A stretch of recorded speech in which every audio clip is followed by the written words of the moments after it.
Hello, and welcome to the Stupid Sequels podcast, where we find truly terrible movies and give them all the attention they don't deserve. Each episode will discuss exactly what made such a horrible sequel, from casting to budget to just plain bad writing. While we all love a great movie, there's something just a little more fun about watching a seriously stupid sequel. Now, while there are plenty of awful sequels out there, we have a few guidelines about the kind of movies we'll be reviewing here. We're talking about direct-to-video, made-for-TV, never appeared in a theater sequels, the ones the studios gave up on before they even started. This week, my guest is Melanie Stein, and we will be discussing The Parent Trap 3, the sequel to The Parent Trap. Hi, Melanie. Hi, Chelsea. So, to everyone out there going, Parent Trap 3? I didn't know there was a 2. There's a 4, guys. There is a 2, right? I mean, There's I haven't 2. seen it, and that's fine, but... And I'm sorry to disappoint, it is not Lindsay Lohan. No, that's the whole part of this is it was nowhere close to the original Hayley Mills, and it was definitely no Lindsay Lohan remake. Do you know what I mean? Yeah. As I'm watching the first Ugh. movie, I'm trying really hard not to compare it to the Lindsay Lohan vehicle, and it's like, I can't not compare it to Lindsay Lohan. Well, because I guess this movie, you know what? Maybe this and number 4 were so bad that's why they decided to just do a full-on reboot. Full reboot, yeah. Like after Spider-Man 3, which I enjoyed, but apparently everybody hated. They just rebooted with Andrew Garfield. Thank you. I liked it.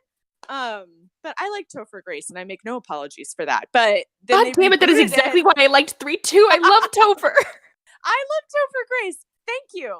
But then they rebooted it with Andrew Garfield, which I never watched. Sorry, everybody. But I'm on board. Bryce Dallas Howard was like, Spider-Man, I was never in any of those. I don't recall. Like, she just I don't know what you're talking about. She should be proud of it. Let me tell you, I've done worse jobs. I mean, I'm not an actress, but I've done worse jobs. I would be proud of that one. Come on. I don't understand it, but okay. Sorry. Okay. So Parent Trap. So the original got an 89% on Rotten Tomatoes, while the sequel only got a 56. That is audience score because there were no official critics. So that's a 33% difference. People watched it. I mean, it was on Wonderful World of Disney. Weren't we all watching that? Oh, okay. Was it with of course it was with Hayley Mills. Yeah. So apparently, probably every parent was like, Hayley Mills, I want to watch. Well, I will say this, that my father, Randy Stein, that was his first crush when he was a kid, was Hayley Mills. Love it. He was born, I guess she's a bit older than him. He was born in 1953. He loved her. So I watched all her shit when I was younger, like Moon Spinners, Parent Trap, all that stuff. Pollyanna. Yeah. I mean, just everything. So, I chose this based off of my dad's first crush, and that those triplets that were in it, they went to the church I was forced to go to when I was younger. Or at least I think so. Amazing.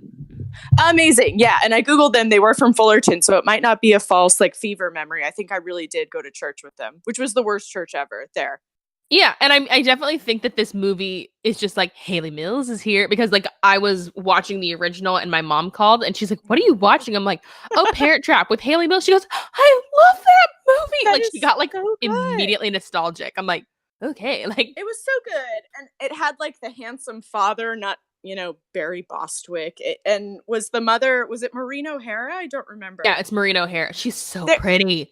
So there you go. So she's gorgeous. It had these things that everything after it just didn't have until the Lindsay Lohan version with Dennis Quaid. Mean, I think they just went, wait, we know what makes this good. It's this exact same script. It's the exact same formula. Although I will say Hayley Mills was the only good part of this film. I thought she was great. She was great, as both Susan and Sharon. Yes.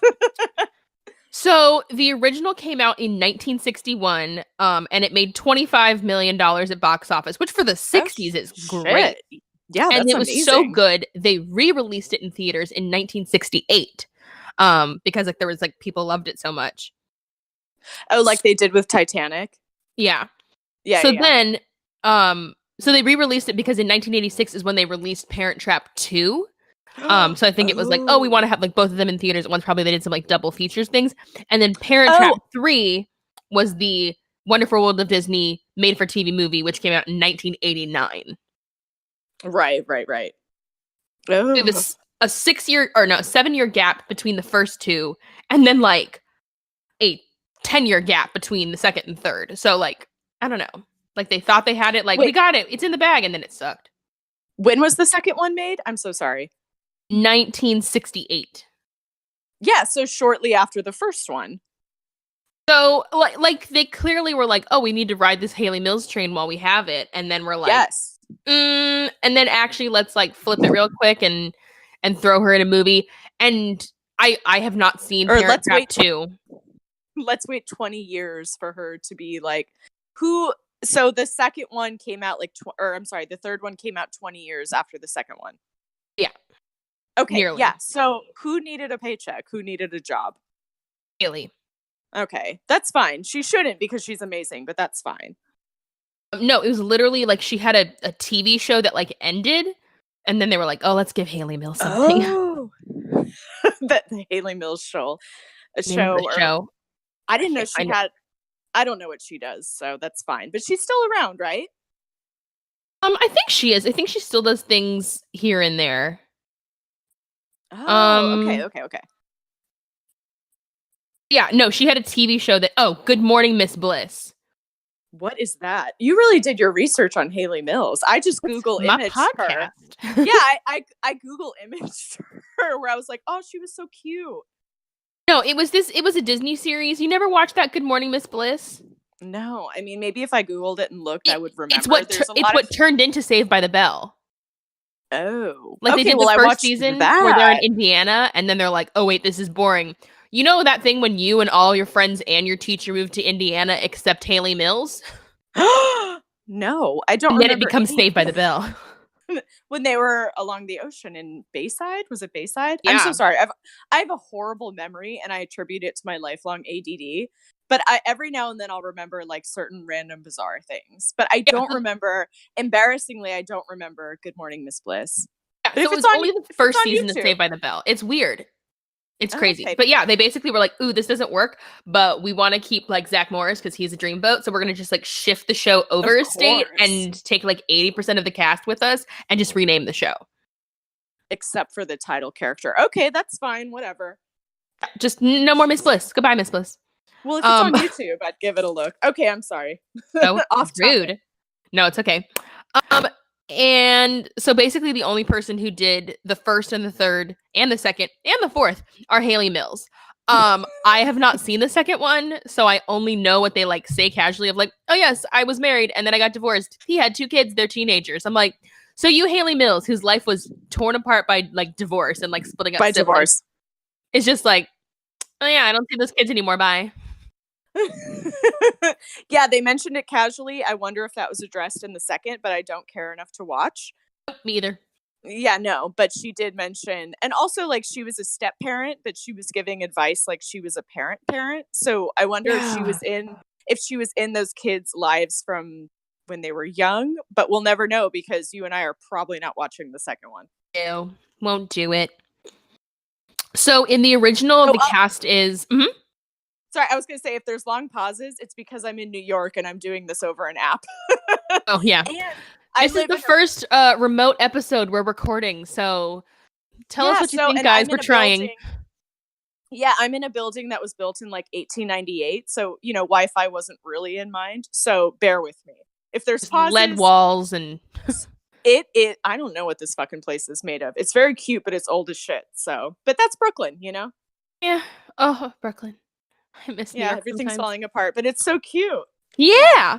Oh my god, I used to babysit for a family that had a house in Park Slope. Like it was a 3-story house with a backyard in Brooklyn. I live next to Park Slope. I live in Burham Hill, and I dog sit for people that have a backyard. Where I'm like, what is this? Who are you people? I know the guy I babysat for was a singer at the Met Opera. So I'm like, oh, that's how you afford it. That is very Park Slope. Yeah, it's a lot of like Broadway actresses and stuff like that with families. Yeah, it's insane. So basically in the original the cast is Hayley Mills, Brian Keith, Maureen O'Hara, and Joanna Barnes, who plays Meredith's mother in the 1998 remake. Vicky, right? So she played Vicky. She's the same character. Yes. So it's like, I've passed my gold digging ways onto my daughter. Moha! Charlie Ruggles, Kathleen Nesbitt, Una Merkel, Leo Carroll, Linda Watkins, Ruth McDevitt, Karen McDenton. I don't recognize half these people, and I feel bad about it. I recognize the first like 3 or 4, and then that's about it. But only because I watched the first one. The rest, I'm like, oh, were they like Disney people that kept popping up? There were a bunch of them that were like famous voice actors or like composers for other things, but just not name recognizable. Right. It's like Dean Jones. He was in like a ton of Disney and family stuff in the 60s, which we know him, but nobody knows his name. Jim Cummings is a voice actor in literally everything. Everything, and nobody knows who he is. But it's like, first of all, he's Winnie the Pooh. Like, he's Winnie the Pooh, guys. He's everything. He's the singing voice of Scar in Lion King. He's I didn't know that. Yeah, right? Isn't that insane? Jeremy Irons couldn't sing. Well, you know. Like, literally every time I do a Disney sequel, I'm like, Jim Cummings is gonna be there he is. Like, if he dies, like, Disney will have no voice actors left. Like, we're done. He's not dead. Okay, good. No, he's lived forever. He's immortal. Okay. Good. And so in the sequel, the cast is Barry Bostwick. Oh God, he's the dad from Everything. Who is terrible. I'm sorry. So he was bad. Frustrating me, but we'll get into that. How is a bad actor and a bad person. And I'm not even a parent, so sorry if I'm like speaking out of turn, but I thought he could have done better. Yes, so much. You know? Go on. Patricia Richardson, she's the mom from Home Improvement. Oh, I know. I wrote, which she said at one point during the movie, she mentioned something about Home Improvement. Incredible. I love it. Yeah, I was really stoned when I was watching this, so I caught on to that. I was like, Home Improvement? But I heard the words. Yeah, I was like, she foreshadowed her own wonderful future. I liked that show. Yes. Real life triplets, Leanna, Monica, and Joy Creel. Fullerton gals, like you and sort of myself. Were you born in Fullerton? I was born in Yorba Linda. Anaheim, so pretty darn close. What? It's the same shit. It's all the same thing. Also in the sequel, Loretta Devine, who I did not recognize until the second half of the movie when she started talking. I'm like, oh, that's Loretta. Who the hell is that? Do you watch Trial and Error? Who's Loretta Devine? I've never heard of this person. Oh, you know her from something. She's I'm sure.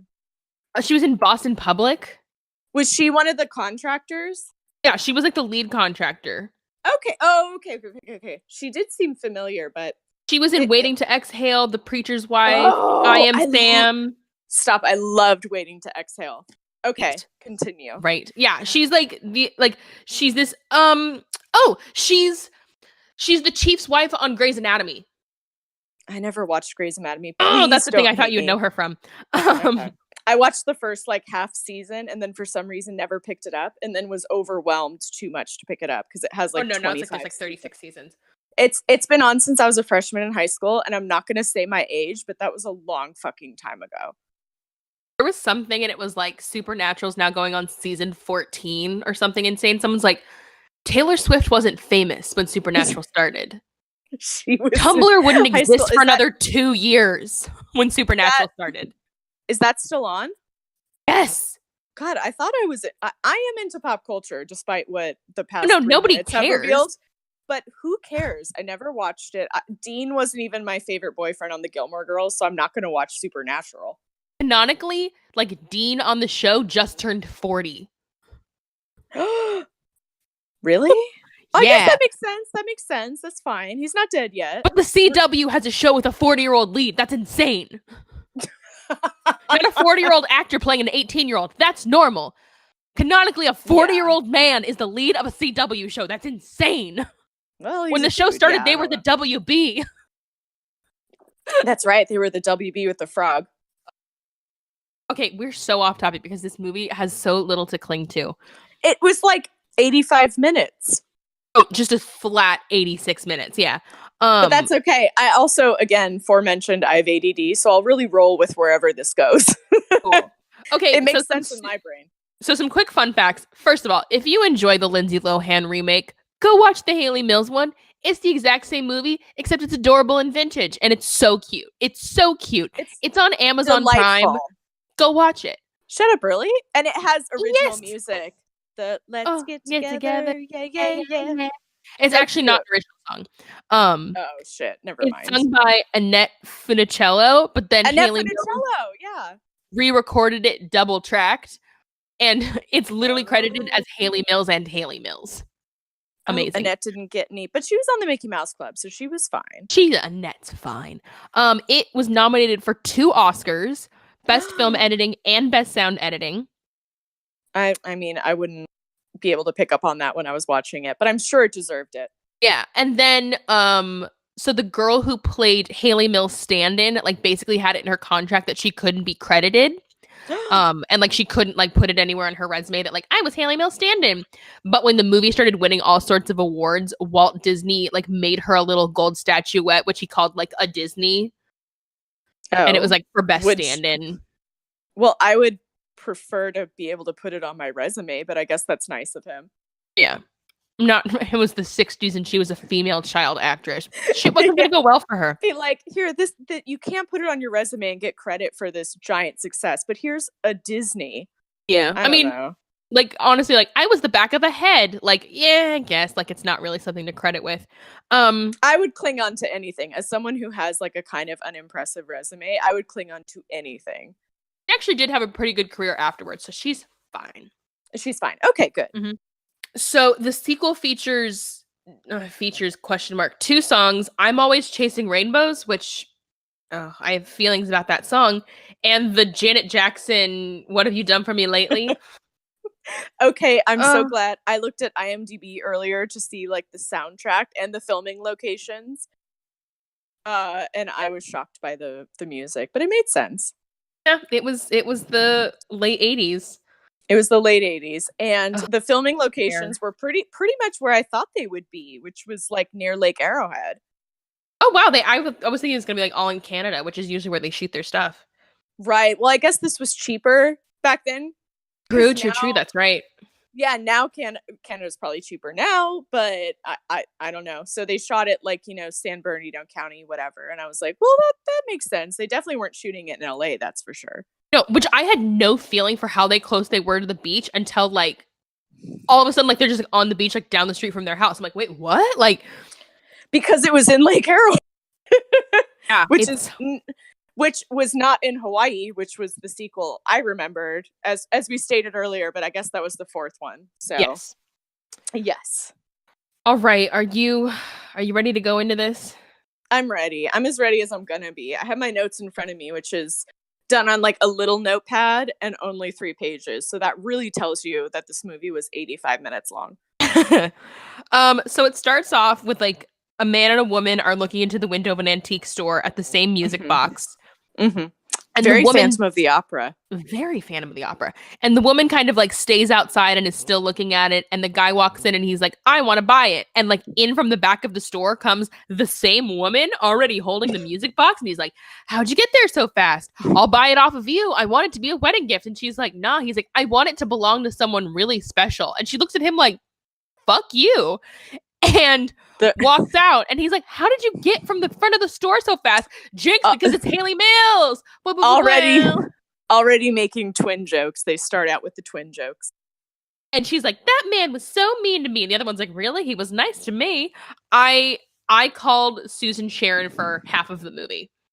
Sure, but Sharon was the like more fun one. Yes, we have the downer Susan. Yeah, even in the original one, Sharon was the one from California. Was she from California? Yes, Susan was from Boston. Boston, that's right. Even though she had an English accent, but that's not fine. London, like the Lindsay Lohan one. Which would have been more appropriate because she still sounded English. But Sharon was always the more fun, like down to party one. So of course she was fine with him. Yeah. So then we get like an airport montage, and it's the triplets are like, we meet the triplets who are Megan, Jesse, and Lisa. And their personalities are Lisa's a flirt. Yeah, Lisa couldn't tell you the rest. I have a lot to say about Lisa, but we'll save it. She was also the only one that like was a decent actress. Sorry to the others. And they keep saying like the twins have been away, the triplets have been away, the triplets have been away. And Lisa was in Paris. Where were the others? How were the others? People? They I don't think they said. I was wondering because I was watching this. I don't know if you watched this on YouTube or not. I did. So I was watching it with a terrible resolution on my TV where everyone kind of looks the same anyways. Yeah. So, but they said Lisa was in Paris, you know, a la Shannon Doherty and 90210, and picked up a hot guy there. The other two, I don't know where they were, but one was the tomboy and then one was like the goody two-shoe. Yeah. But like, and it's supposed to be some like mark of like, oh, the people who really know them can tell them apart. I'm like, no, not really. No, not really. They're like, one wears glasses, but only sometimes. I'm like, wear them consistently, damn it. Yeah, like make some sort of mark that makes it easy on your parents to not know the other one, because nobody could tell the difference except for the other person who was a twin, Susan. Aww. She could tell like right away. I'm like, I'm amazed that you know them, period, let alone can tell them apart. Okay, right. So we cut to the dad in the office. His name is Jeffrey Wyatt. And he's engaged to Cassie, and he hasn't told his daughters yet.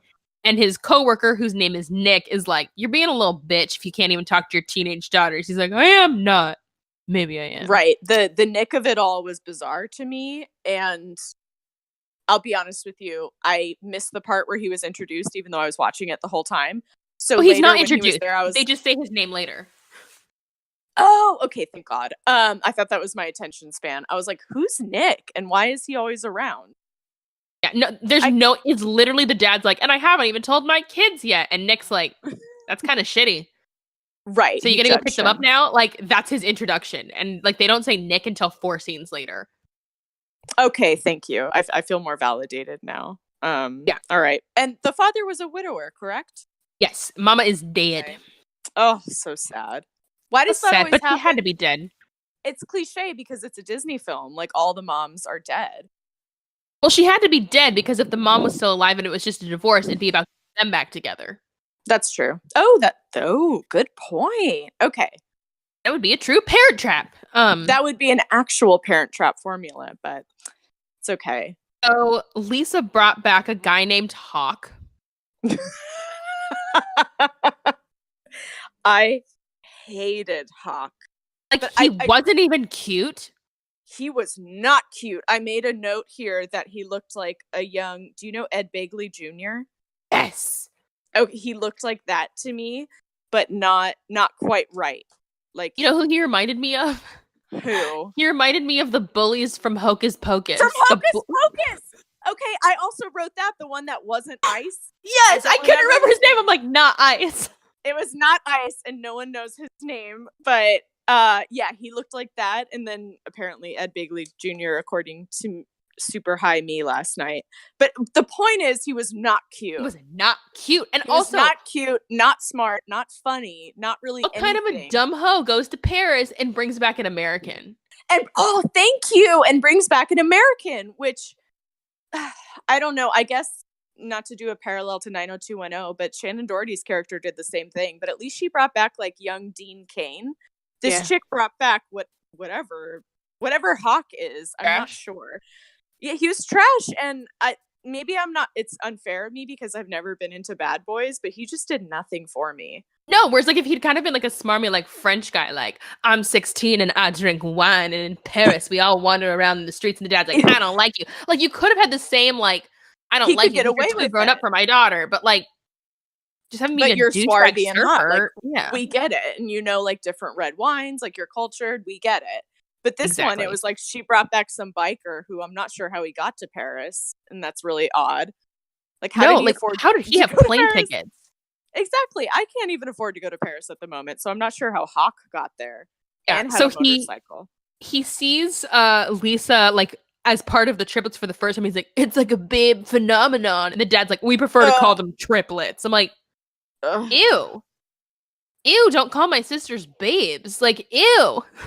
No, would even like go back, get in a time machine and go back to like high school Chelsea. Wouldn't that have immediately have turned you off? Oh, done. Just been like, yeah, pass, go back to Paris, please. You put up with a lot of shit in high school where you're like, well, that was a red flag and he was a loser. But right there, it would have been like, you're gross. I broke up with my first boyfriend when I was 14. And even my mom was like, Jesus Christ, you're heartless. I'm like, I'm just not feeling it anymore.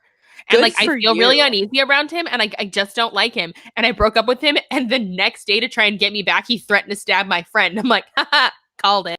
He still tries not- to request me on Facebook like once every 3 years. I'm like, no.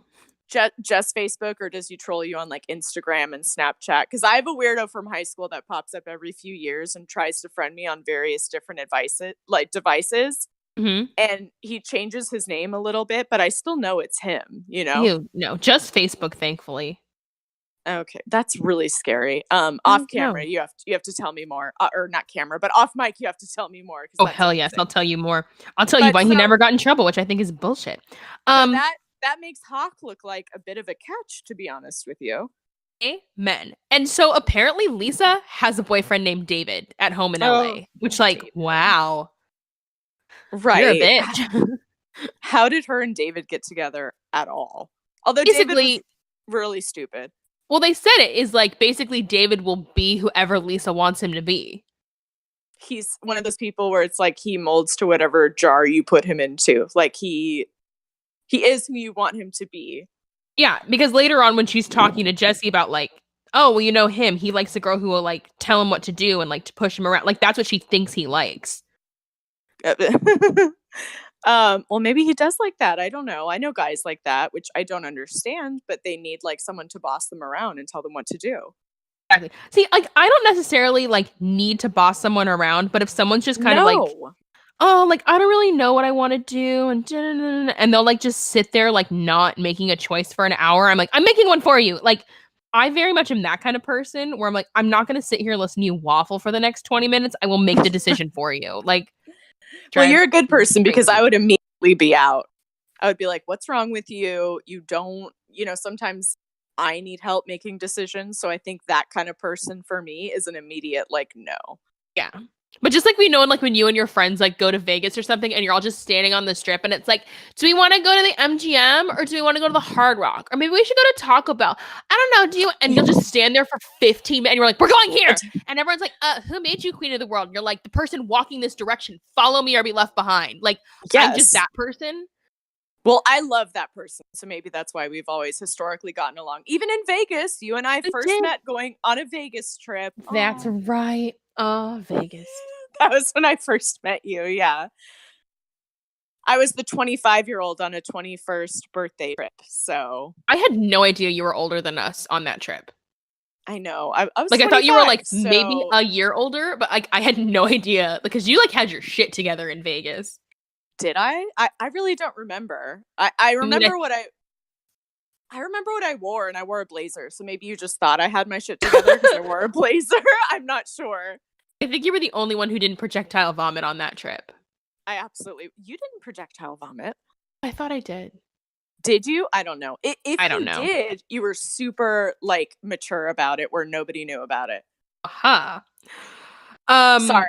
This movie is so little to hold on to. They're still at the plane getting off the damn plane. And two of them, who knows where they came from? The one came from Paris. And I guess that's what we'll focus on. Yes. So Nick, the coworker, is back at their house because they're getting ready for dinner. And they're like, you still haven't told them? And he's like, yeah. And he's like, well, when is she getting here? And she's like, oh, Cassie's getting here at dessert. He's like, well, I suggest you tell your daughters around the soup course. Nick's fun. Nick's the comedian. This is exactly where I wrote, this isn't even a parent trap. So the three daughters all like can talk at the same time and understand each other. And like Nick and the dad are just like, you're talking so much. Like, I put the twins equal a migraine because they were overwhelming me. I also keep calling the triplets the twins. That's fine. Can we just call them the twins? Because no one's a triplet. That's also like in a scene, if I don't know who they are because they haven't said their name, I'm just like, Trip. Well, the tomboy one was barely focused on, so it was really only the two. So to me, it's twins. The other one, I barely remembered her. Maybe she gets her day in Hawaii.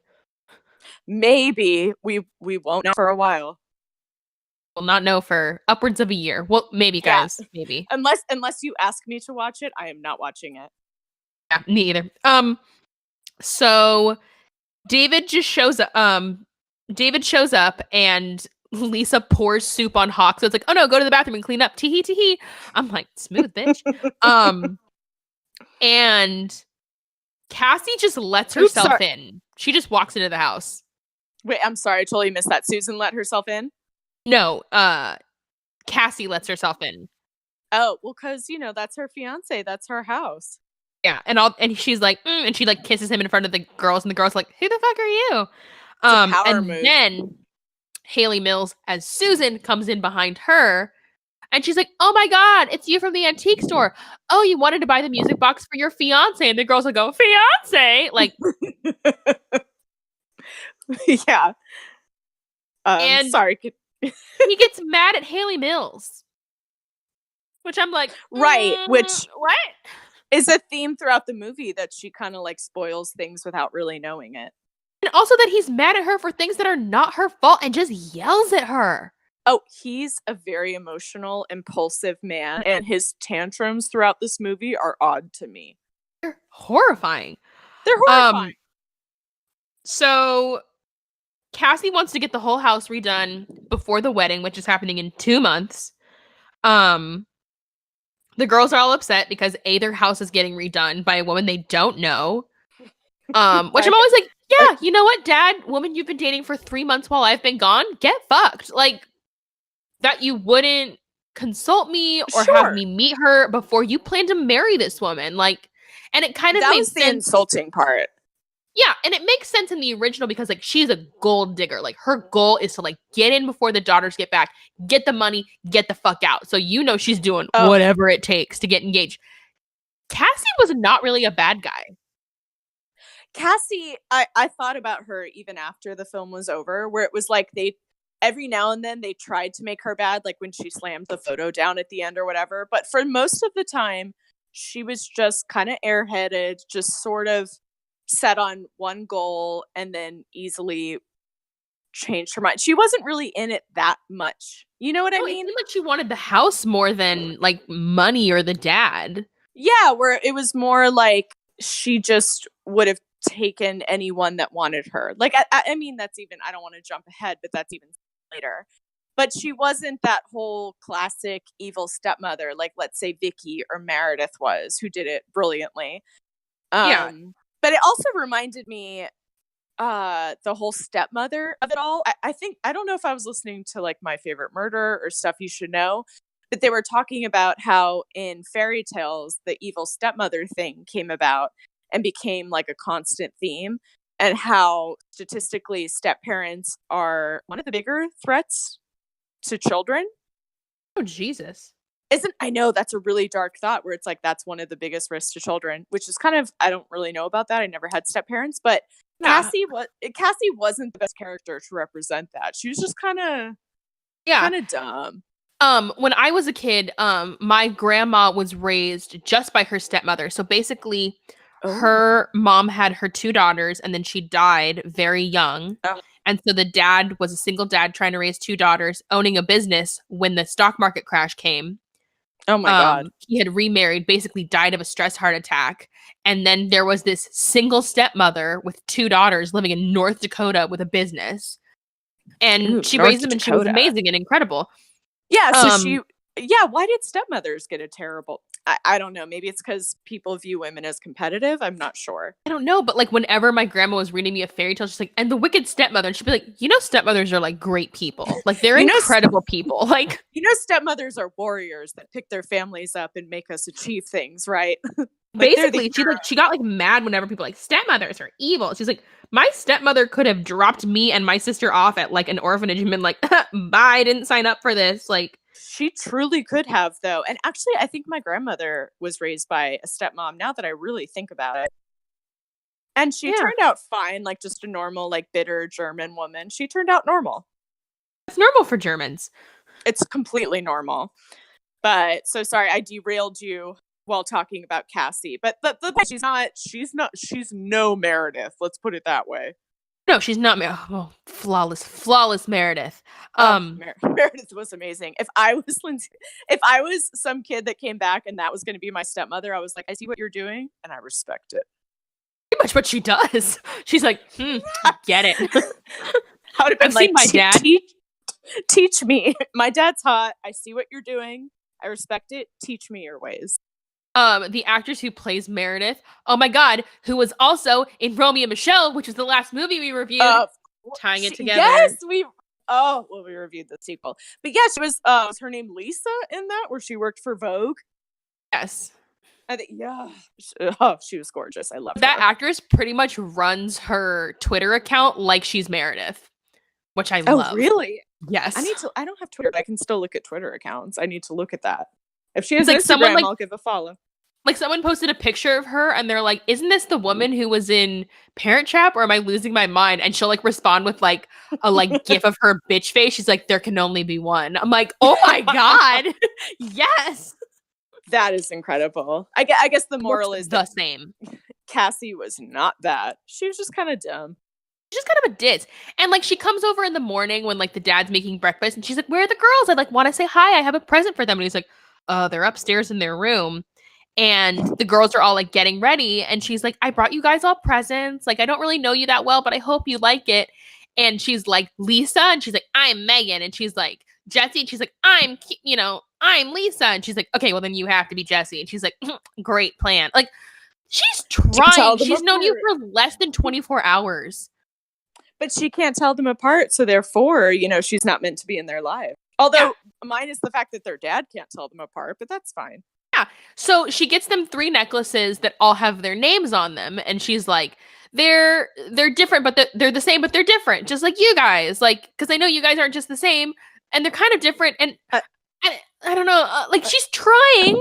I thought that was really cute, actually. It's like, first of all, most people love a necklace. Like, I love a necklace, and I'm not a big jewelry person, but I thought it was cute. She was trying. Yeah. And for not knowing them at all, like she's like, ooh, an 18-karat gold dog tag. I hate it. I'm gonna melt it down and turn it into a brooch. I'm like, what a bitch. Yeah, it's like, that was really nice of her to do. It wasn't, and she's like, even like says like 18 karat. Like, she's gonna be like, ooh, an old tin bracelet. But it's like, no, she says it's gold, and she's like, hate it. So yeah, rude. It's just so rude. It was so rude. So the dad and one of the daughters are walking down the street, and she's like, oh, they're furniture shopping with Cassie. And he's like, oh, how did you meet Cassie? She goes, oh my God, I was in a restaurant. I had a loose thread, and she just walked up to me with a pair of scissors and like snipped it off. I thought she was going to stab me. I'm like, it's kind of creepy. And then she starts, he's like, that's when I knew she was the one. Like, it was that spark. It was kind of cute. Like, she always wants to take care of me. And I'm He's very easily enthralled by women. I'll say that. She very clearly has OCD.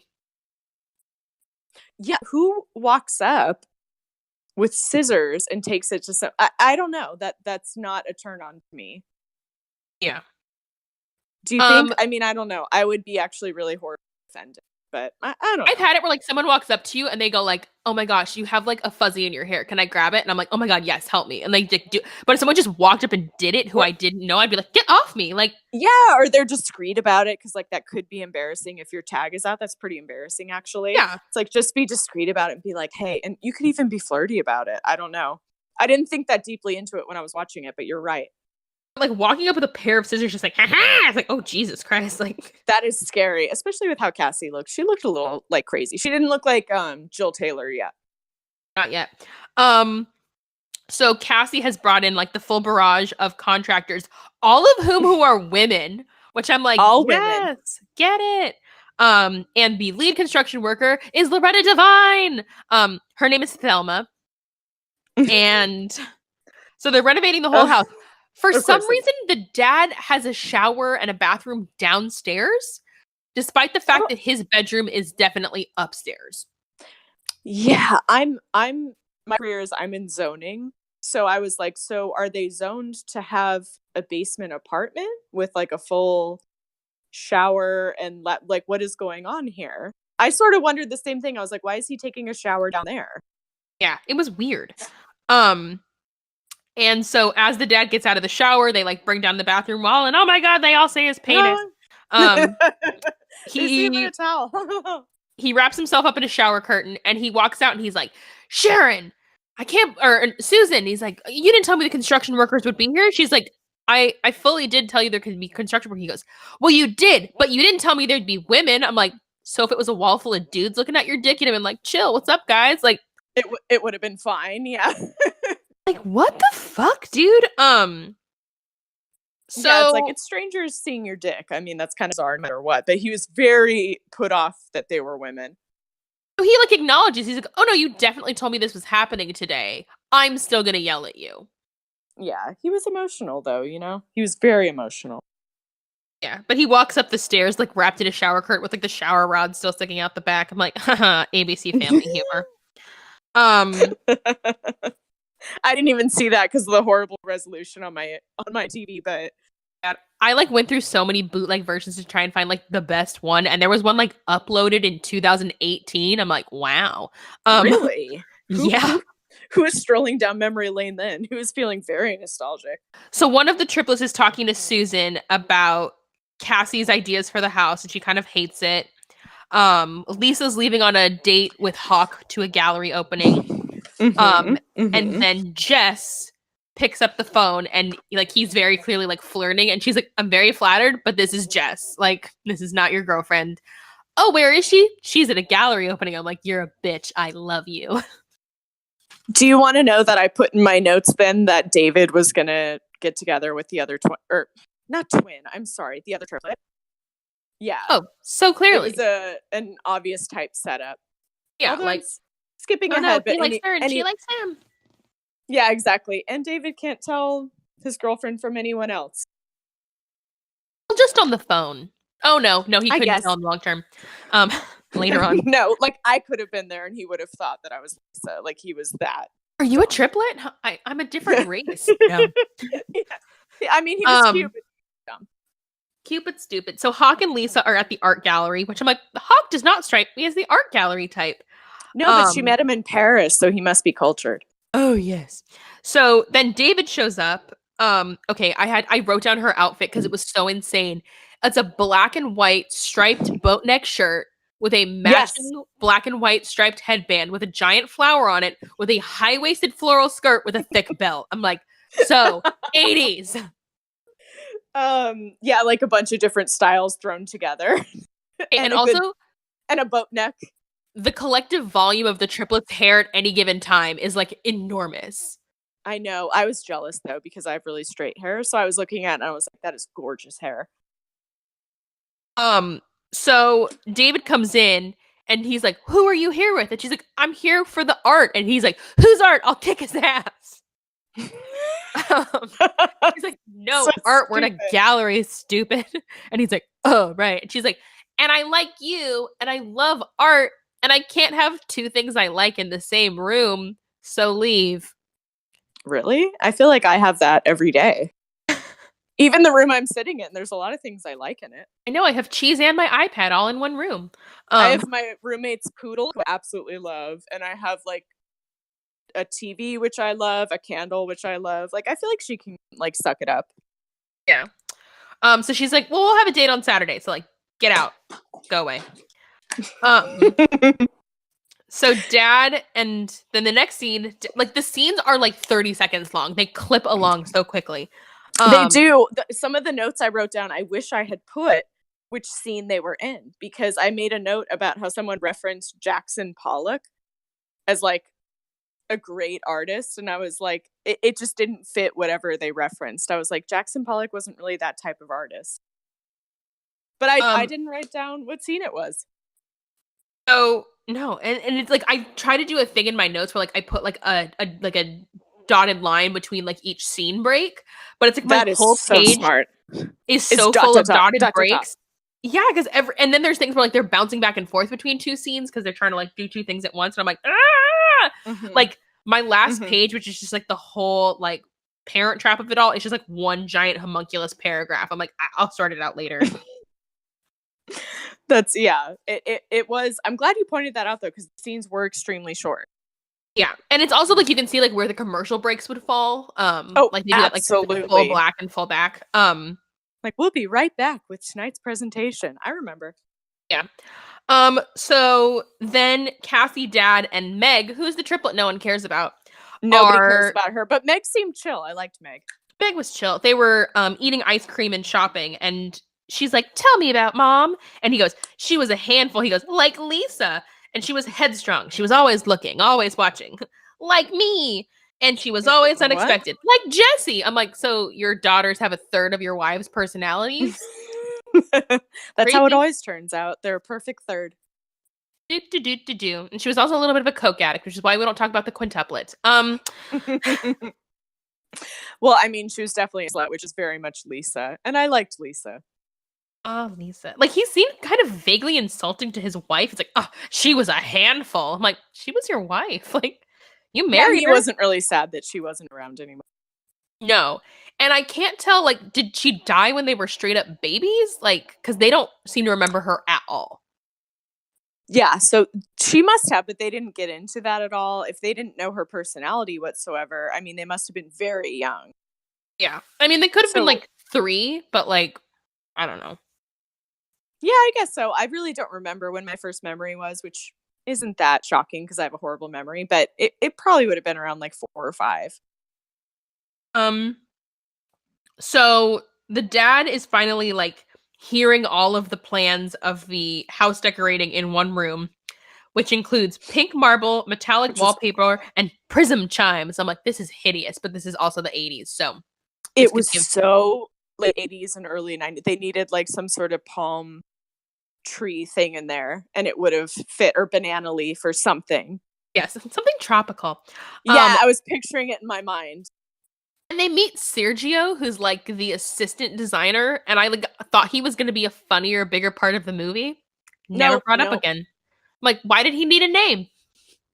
Why did he need a scene or a line? Like, he had like one scene where he was like Franck from Father of the Bride or whatever, and then just disappeared and never came back. And I was like, well, they could have done more with that character.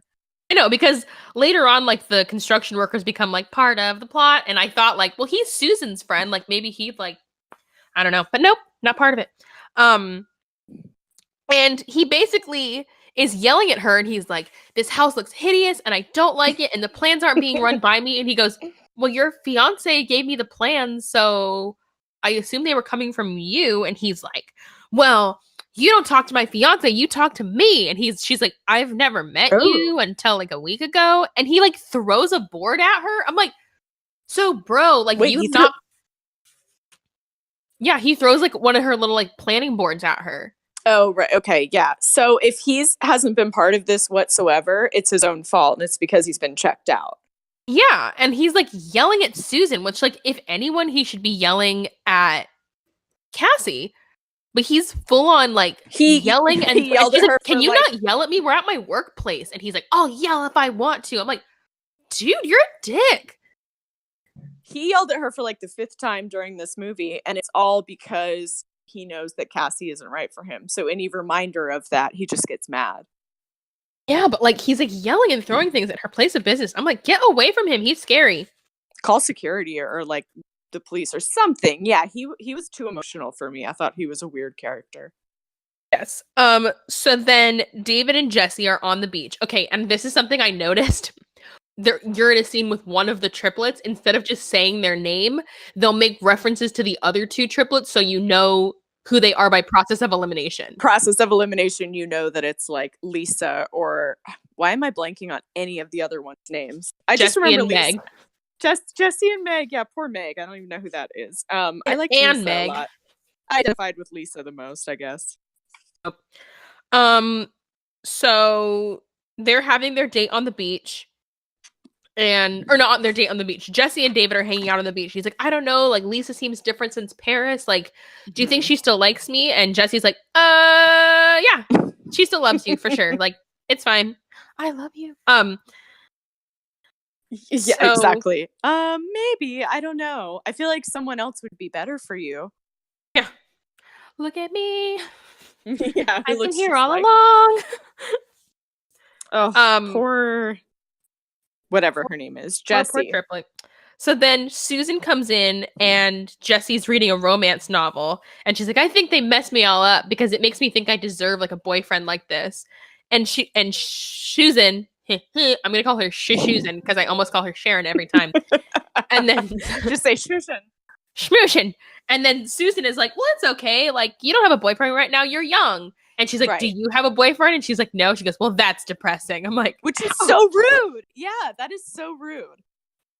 And then she's like, well, I did have a husband. So like, fuck you. Like, she had to prove herself to the 17-year-old. Like, well, I was married. So I've been kissed before. I get kissed all the time. Yeah, like someone loved me, okay? We went to third base and everything. Yeah, I thought that was so rude. It was so weird. So Cassie and David are like planning aspects of the wedding / the house decorating, and he clearly couldn't. Not David. Jeffrey, the dad. It was Jeffrey. I would have believed that it was Jeffrey and David. Whatever. It's my note says dad, but it looks like David. Oh, okay. So they're planning the wedding, and like he clearly couldn't care less about any aspect of it. And she's trying to like sweet talk him and get him interested. Like, wouldn't it be cute? And we'll have all these couches and like the da da da da. And he's like, you haven't even asked for my input. And she's like, whenever I ask you, you tell me you don't care. So I designed the house I liked because you wouldn't talk. And he's like, well, I like the house the way it is. And she's like, well, you should have said that along the way. I'm like moving into a house with 3 other women, and like I want the house to feel like it's mine. So that's all. Nah. Yeah, she wants to put her own mark on the house. But this is really opening up Jeffrey for me, just how bizarre he was as a character and way too emotional. I feel like that's the 10th time I've said that, but he had just a lot of outbursts. It's true. And so then Cassie is like constantly like wiping down his glasses or like cleaning his shirt. Like she's always tidying when she's talking. Which is how they met, so he shouldn't have been that surprised. No, and like it's not like I don't see it as like a controlling bitchy thing. Like I just see it as like she's really neat and she likes to stay neat. Like I don't know, like I said, OCD. Yeah, and if that's how she is and you like her, you're accepting that part about her. Yeah, like I don't see her as a villain. No, and if you don't like that, then just don't marry her. Like it's very easy. Yeah. And like everything that they do to Meredith and Vicky, like they deserve, and she like proves herself to be a villain by the end. What they inflicted on Cassie, I'm like, she didn't deserve that. Like no, I don't think I didn't really view her as a gold digger. I didn't view her as someone that wanted to take the kid's place. I didn't view any of that. She was just there. No, not at all. Yeah, Yeah, so Susan goes in and she gives David the music box, and he's like, I'm really sorry. I was being awful to you. And, wait, David, you mean Jeffrey? Yes. Oh my God. It's fine. No, we could just call him Barry because I know Barry Bostwick and he does not look like Jeffrey. Barry, David, Jeffrey, and Susan, Sharon, Hayley, and and there's and too twins. many people. Plus another one. So he's like sitting at the piano and he's like, I've been trying to remember the song that the music box was playing this whole time. And she's like, oh, it's called I'm Always Chasing Rainbows. Okay. Oh.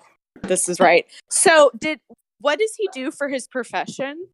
He's a journalist, which we only discover in the last 10 minutes of the movie. Okay. Because at this, I had like kind of tuned out a bit and then I tuned back in and I was like, oh, wait, is he some sort of musician that somehow affords this huge house and a daughter he can throw off to Paris and all that? I forgot what his profession was. No, he's a journalist. That's how he has so much money. Yeah. That's why he's so... Yeah, I was like, is he a David Foster? Like, what is he doing? He wasn't very good at piano, but yeah. Because he plays it like 2 more times in the movie. I'm like, stop playing piano when people are talking to you. Like, you're rude. Yeah. He's an artist. God. So basically, it's like playing while like Susan walks away and like Jeffrey's like looking after her wistfully, and Cassie just walks in and like slams it shut. And that's maybe the bitchiest thing she does in the whole movie. She's like, what's this music box? Nah. She just closes it. That's it. Right. Her big villain move. Yeah, that's like the bitchiest thing she does in the whole movie is she shuts a music box. Well, she kind of does one thing towards the end. If I might have seen something weird because, again, I was watching it on YouTube on a screen. So I was like, remember when she slams a picture down? Oh, yeah. Yeah. But we'll get to that. So then, Lisa is asking Jesse to go on a date for her as her with David. And Megan's like, this is a bad idea. And Jesse's like, this is a bad idea. And Lisa's like, do it.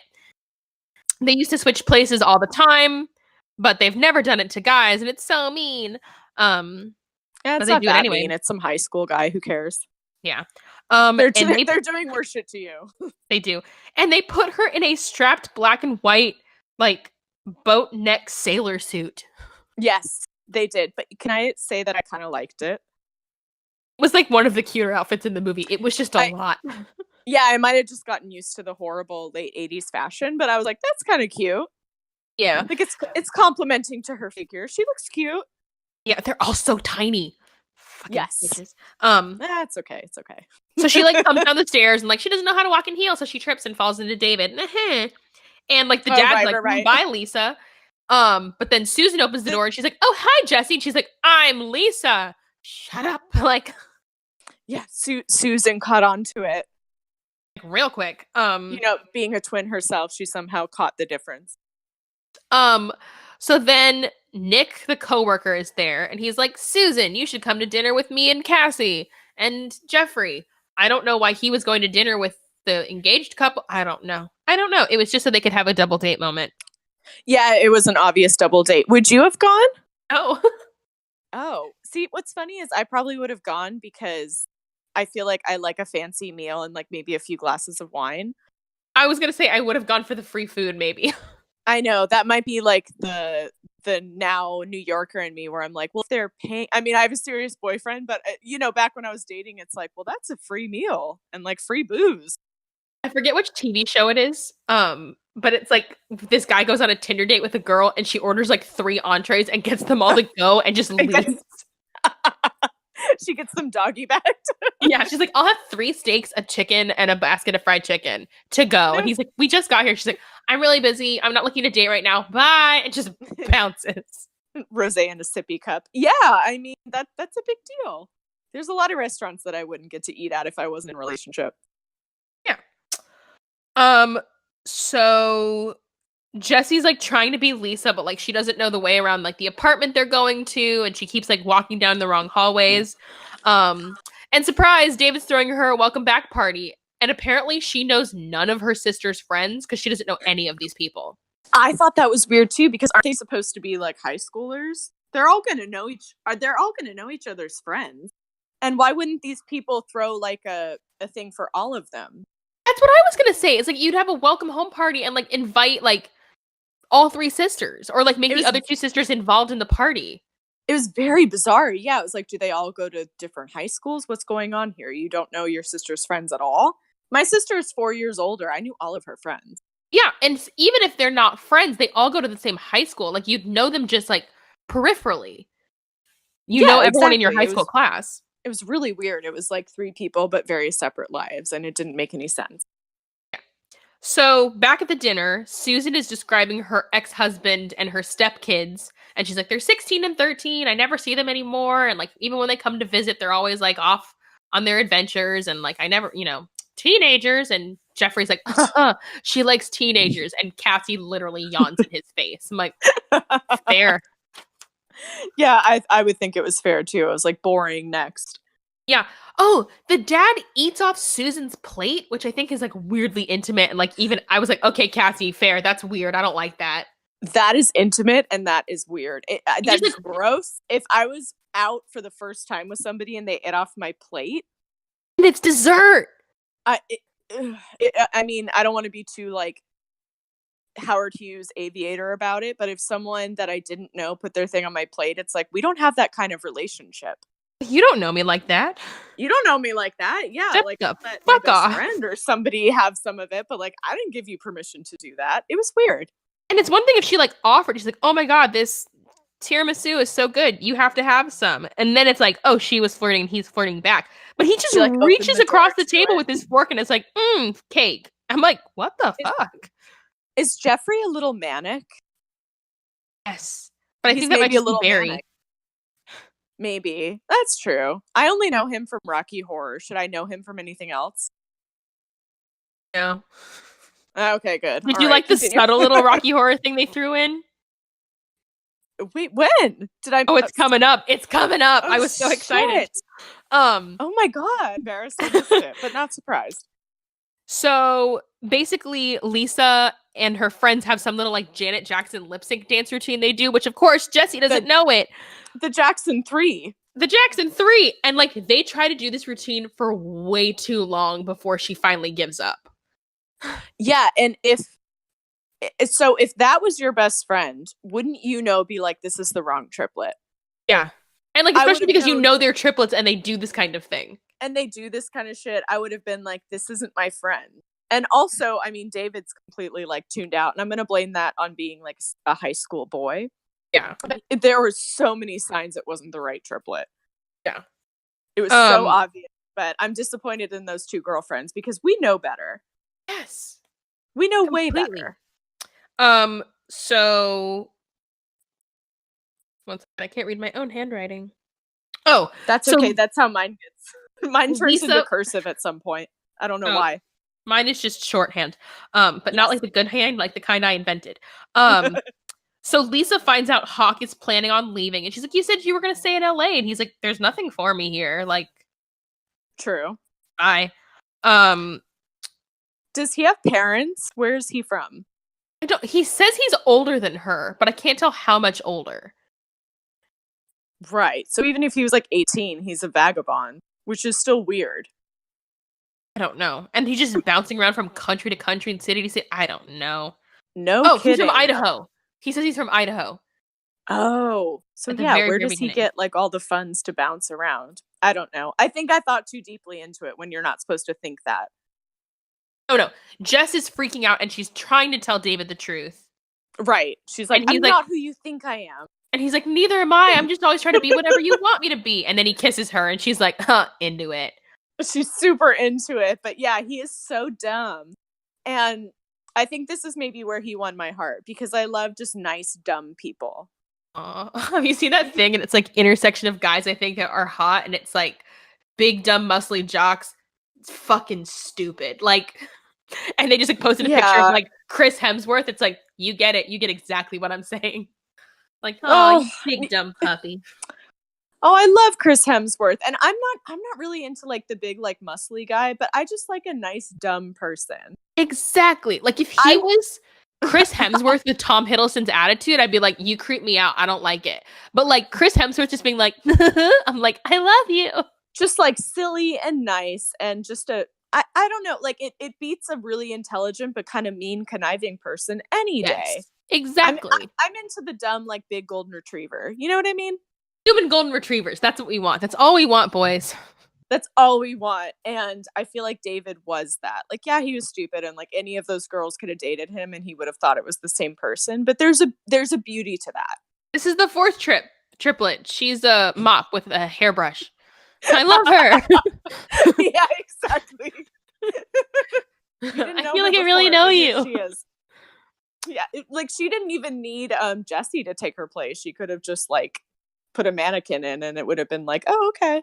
Yeah. So basically, like in the same conversation where David is saying he always changes for Lisa, Lisa is telling Hawk, I don't know why you can't just change to be more like you were in Paris. And he's like, why can't you change to be more like me? Run away with me to Barstow. And she's like, no.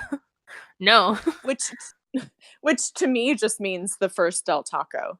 That when I think of Barstow, I think of driving to Vegas because my parents were too cheap to take a real vacation. We would always drive to Vegas. So we would always stop at Barstow, which was the first Del Taco ever. And they like load your up. So when I hear Barstow, I think of like a Del Combo burrito, but like double stuffed. That's incredible. So I would go for that reason. And then I would call my dad to come pick me up. So David is dropping off Jess right as Dad pulls in, as Hawk is dropping Lisa off, and here's the tiny little Rocky Horror thing. I can't believe I missed it. David, Lisa, Jesse, Dad, Jesse, Lisa, David, Jesse, Cassie, Dr. Scott. They don't say Dr. Scott. But like no, but they might as well have. No, I didn't even realize that like zany thing they were trying to do. Like I like fully hadn't like, oh, Barry Bostwick, like Rocky Horror. Oh, I get it. Like I thought they were just doing a Rocky Horror joke and then being like, he was in Rocky Horror. Like maybe they were. I mean, that would be the only good point of writing in this film. Oh, it made me laugh. I think I was too nervous during that point where I was like, fuck, her dad caught her. Oh no, the boyfriend's caught her. Oh no. Oh, I didn't even care about him because he was so dumb, but like the dad, like that was the disciplinarian, so I was like, oh shit, her dad's there. Like, get inside. He's gonna get in trouble. Yeah, although I'll tell you this, my dad would not have given a shit. Like he would have been proud of me if I deceived teenage boys at that age. Yay. Yeah, he would have been like, okay, you're smart, fine, you know what you're doing. Yeah. So he's yelling at Lisa and Jesse. So and mad. Lisa's like, who cares? So like, he's my boyfriend. I can do whatever I want. Jesse's like, I feel bad. And she's like, you fucking suck up. Like, oh, Jessie. I felt bad for Jessie. She should have gotten a lighter punishment. She was obviously just the pawn. Yeah. And so he grounds them. And apropos of nothing, Lisa's like, well, I hate Cassie. So fuck you, Dad. Yeah, she just lashed out with the one thing she could think of. But would your dad have gotten that mad over that? Like, maybe he'd been disappointed, but would he have, like, grounded you over that? No. I don't think so. Yeah, it was like, okay, I'm kind of disappointed you played that trick, but, I mean, who cares? Like, if he, like, switched twins to, like, take the SATs, like, yeah, be more mad. Yeah, because that's something that has to do with their future, but this is just, like, some stupid guys they're dating. Yeah. Yeah, I thought he was irrationally angry. Yeah. So the next morning, this scene is so small, but again, the dad is a jackass. So there's like construction going on in front of his house. And so instead of walking around it, he just like pushes all their stuff over and walks through it. Such a dick. I'm like, you're such a dick. And then they're like, Lisa ran away. She left a note. Yeah, it's like, no shit, she ran away and left a note. Please. Sure. So Jess is like, oh no, I really like David and I feel really guilty. And Susan's like, it's okay. Like, you have feelings for him. It's not your fault. You didn't choose to have him. She's like, you don't know what it's like when we switch. It's so tangled. It's a tangled web we weave when we triplets switch around. And Susan's like, no, I get it. And she's like, you wouldn't ever get it. She's like, I'm a twin, bitch. And she's like, oh, you do get it. Yeah, she had to like pull out the picture to be like, this is Sharon. He was my absorbed twin. No. One of my aunts had that, but that's funny. Continue. Oh my god, like my big fat Greek wedding. Yeah, exactly. The lump was my twin. Inside the lump was hair and a teeth. And a spinal column. My twin. Crazy. So yeah, I love that whole movie too, but I never watched the second one because I don't want it ruined. Oh, I didn't watch the second one either. Oh, well, maybe. I don't know. Was it reviewed well? I bet not. No, but it came out in theaters. Oh, okay. Darn it. Although we are doing Patreon episodes for things that don't quite fit. So if you guys really want to hear a review of my big fat Greek wedding, hop on my Patreon. Tell me so. But you have to give me money to tell me so. So make it happen. Yeah, and if for some reason you want me to watch it, I'll watch it. Yeah, you can request guests now. I've just made that decision. You can request guests. If Tom Hanks produced it, I'll watch it. He produced the first one, right? I think so. Yeah, I don't know if he did the Rita second. Wilson. So if he produced it, I'll fucking watch it. Whatever. So once back again, to something he did not produce. back to something he did not produce. So the dad is calling the cops. He's getting like bumped around from person to person. And once again, he yells at Susan. Yeah. He yells at Susan. He's like, there's construction going on and my daughter is missing. And she's like, this is my fault? How? Like, I can't put up with people that like yell at you just because they're angry at something. Just that projection. Like, I need to chill. Yes. At least she was self-aware enough to do that. I liked Hayley Mills' film, but that might be the nostalgia kicking in. I'm not sure if she was actually good or not. She was decent, but I just think the dad was so awful, like trying to make him sympathetic so that she would like him. I'm like, I don't trust your judgment now, girl. He seems awful. Like, that's true. Yeah, the dad needed like therapy and like maybe some like Zoloft or something. So then she's like, you need to like take a minute and like step away, and they go and walk on the beach so just he can like calm down. And he's like, I knew it was gonna be hard raising 3 daughters, but then when they became 3 teenagers, it was freaking impossible and blah blah blah blah blah. And like I want to tell them how much I love them and explain to them how much I love Cassie, but like I can never say the right words. I can never tell someone how much I love them. And he just looks lovingly at Susan, and she's like, know what it's like. But wait, he got like a little bizarre talking about the daughters. Yes. When he was saying like I didn't anticipate the problems that would come with them growing up. He like kind of referenced their boobs, didn't he? Yeah. He puts his hands in front of me. He's like, and they're growing vocabularies. Their vocabularies, yes. And it's like that's normal and that would be weird, but like it's just kind of awkward to bring it up that way. Yeah. Be like, and they're growing up and that's weird and they're maturing. You could say maturing and it's the same shit. Yeah. And he's like, and suddenly those cute little skirts they used to wear aren't so cute anymore. And she's like, because they're not wearing them for you. I'm like, what the fuck? I noticed that too. I was like, what is that sentence? This is very odd. I mean, I've never been, a single dad with teenage daughters, but that's still really odd. Yeah. So Hawk and Lisa are at the diner, and she's like, this isn't like how it was. Like in Paris, we like walked around the Seine and it felt like we were really in love. And he's like, right. Yeah, that was Paris. Everyone falls in love in Paris. Well, I would have said this is not the Del Taco that serves us the good shit. So then Jesse and Meg show up, and like Dad walks in literally a step behind them, and she's like, you told. And they're like, we did it. You followed us. Like it was stupid David that told. David walks in right behind them. I'm like, what the fuck? Like, damn, everybody's here. Oh, Susan is also there. Right. He was the true golden retriever. He just like admitted everything without even knowing he was admitting it. Yeah. He's like, yeah, they called me to use my car because they needed to go pick up Lisa. It's like, you in Barstow. Like, he gives everything away. He gives everything away with no one asking him really anything. Yeah. So then Hawk is like, I'm fucking out. I'm not in junior high anymore. And just punches David in the face. I'm like, why of all the people in this room would you punch him? Like, because he's such a bad boy, Ooh. So this giant fight breaks out, which is like mildly terrifying. It was a bit aggressive. Yeah, I thought cops get called. Like her dad gets hit. I'm like, what the fuck? That's right. Yeah, he does get hit. And Lisa dumps Hawk, and he says maybe the best line that comes out of his mouth.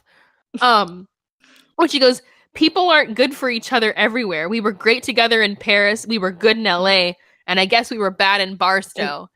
And she goes, are you breaking up with me? And he goes, let's just put it this way. I hope the next time I see you, it's in Paris. It's in Paris. Yes. I'm like, fuck, Hawk. That was a little bit good. Like, I thought it was very insightful and true. It was like, we were good there. Let's just keep it there.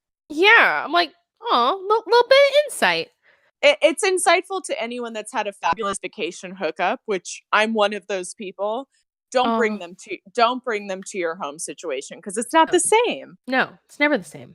It's not the same. You're not brunching on the Seine or whatever. You're not. It's just not the same. Like, keep. I want to see like a romantic comedy of like where someone does that. Like the first 10 minutes of the movie are like the last 20 minutes of the romantic comedy. Where it's like, I'm coming back with you to Chicago. And they're like, oh my God. And then the rest of the movie is them like trying to incorporate their vacation boyfriend into their actual life. And it's like, oh, fuck. Like, yeah, it doesn't work when you have to go back to your job and like all the non-fun things. Vacation is a different human being. It's like Greece. I mean, Greece is great, but it wasn't believable for many reasons. Greece. It is Grease, which was another one of my first crushes, Olivia Newton-John. He likes blondes. But yeah, it's like they had that great summer, and it's not believable that it would transfer over to high school because that's a different life, Oh, it's leave Hawk in Paris. That's what I'm telling all the kids. It was a different person. Yeah, like just get laid in Paris and all that, and just leave that there, and then come back to your David if you're lucky enough to have one. Or your sister will take him away. Which is another thing I take umbrage with, but go on. So Jess and David are talking, and she finally admits that she likes him, and he's like, yes. I kind of figured that out when we were making out.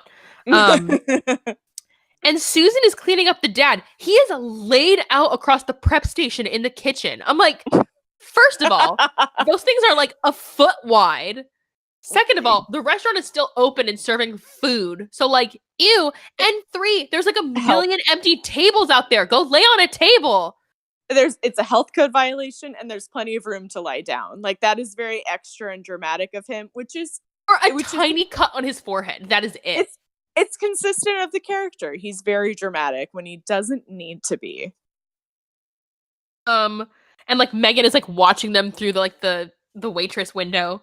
And Susan's like, well, I think you're gonna be all right, Jeffrey. And he's like, oh my God, I think that's the first time you haven't called me Mr. Wyatt, Susan. And she's like, and that's the first time you haven't called me Mrs. Evers. And Megan's like, oh, they gon' fuck. Like, it's a moment. Yeah, there's a spark there. And so they all get home. And Cassie's like, where the fuck were you guys? My engagement party. And they're like, Lisa ran away to Barstow. And Susan was there. She's like, I'm sorry. I didn't hear anything. Susan was there. Susan was there, yeah. Pissed. She is pissed. And she's she's finally like catching on. It's like, why would Susan be there? That's bizarre. She needed her car. Like, there was actually a reason for Susan to be there, which was we needed the car. Right, no, it was totally, like, valid, but it did happen to be true, you know? Yeah, it did happen to be other things, but yeah. And so the triplets are on the beach, and they're like, so, fuck Cassie, we want Susan to be our mom, we're just gonna decide for 2 adults in our lives, break, cool. Which, again, if it's a parent trap, it's like, they were good together once, let's get them back together. But for strangers who have known each other for like a month, it's creepy. Yeah, it's a backwards parent trap where it's supposed to be like, let's reignite that spark. So David is on the beach with them, and he's like, hey, do you want to go for a swim? And Lisa's like, I'd love to. And he's like, I was talking to Jess. And Lisa's like, all butthurt, like, I only fucked another guy in Paris, brought him back with me, and lied about him, and had my sister go on a date with you. Why aren't you talking to me? Like, the fact that she can feel hurt at all, I'm like, why is this a big deal? Lisa is a bad person, but I feel like out of the 3, I almost said twins, triplets, she was the one that I like kind of understood. Is that weird? Yeah. No, I get it. I mean, they're all kind of paper thin people, and like Lisa is the most fleshed out. Yes, where she is given kind of the most depth. Even if it's not something you like, she is given the most depth. She has a journey, yeah. So they basically set up so like their dad thinks he's meeting Cassie for dinner, and Susan thinks she's meeting Nick for dinner, and they're in the same restaurant, and they're like, well, we may as well sit together. Because we can't talk over the violin or whatever we're playing.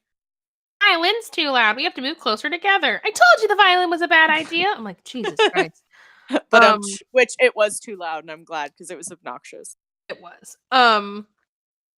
And so then the dad is talking to her, and he's like, you know, I talk about you a lot with Megan. Like, has to qualify it. I'm like, still creepy. Yeah, he started like full on flirting with her. Yeah, and he's like, you know, like, I really admire you, and like, you seem like a really amazing person. And to Megan, my daughters talk about you a lot. And like, he like tries to full on say like, I'm into you, and she's like, you're engaged. And he's like, right, I'm engaged, and like backs off.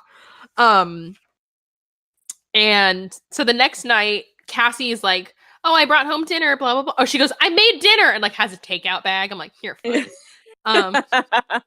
That's okay. And he's like, why didn't you meet me for dinner? And she's like, I don't know what you're talking about. And he's like, never mind. Wait, so sorry if I'm being stupid, but did the triplets set that up? Yes. And I think Nick knew about it too, because later when the dad's like, why didn't you ever show up to dinner? He's like, oh, I was busy. He's not like, right. So did they set it up or not? Like, because it's not like both people would have flaked.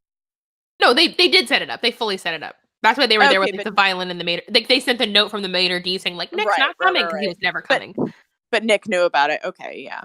Yeah. So literally, like, he's like talking about like, oh, I thought I was meeting you for dinner. Oh, never mind. And Cassie looks at him. She goes, are your feelings changing for me? Like, I feel like things are different. He's like, no, of course not. Everything's fine. I'm like, she's honestly like checked in and trying to figure things out. Like, I feel a little bad for her at this point.